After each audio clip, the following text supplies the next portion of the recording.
So here's the main dashboard for Coinbase. You can see it's a very user-friendly layout.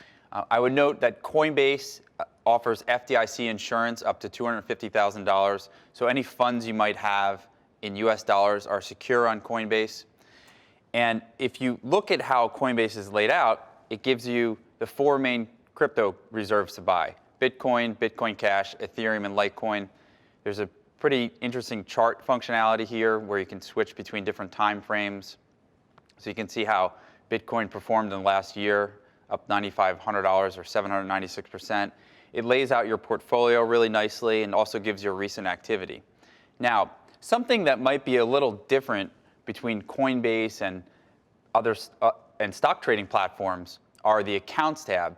When you click on the Accounts tab, what you have here are wallets. And the wallets don't really hold your digital coins. They just hold your key. And that's basically that you have these coins reserved on that specific blockchain. And I'll talk more about that in future lessons. But just so you know, here on Coinbase, you get every wallet. If I click on my Ethereum wallet, I can see the transactions that happen in this Ethereum account where I sent Ethereum to over the last month. So let me just click on the Bitcoin wallet and show you something. So in a date in the recent past, I sent Bitcoin to this Bitcoin address. And if I click on this, it tells me how much Bitcoin I sent, where it was sent, and then how many confirmations it's had so far. And what these confirmations represent are blocks. And this 1841 means that there have been 1,841 Bitcoin blocks created since I sent this confirmation. And the further back in the past that these confirmations go, the more secure this transaction is.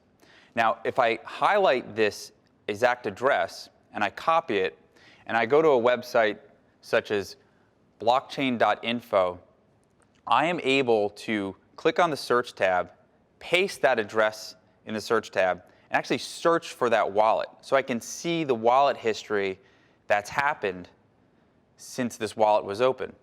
And you'll see here that here's the address, and here's the hash symbol. This is the basically notifies where this sits on the blockchain along with other transactions.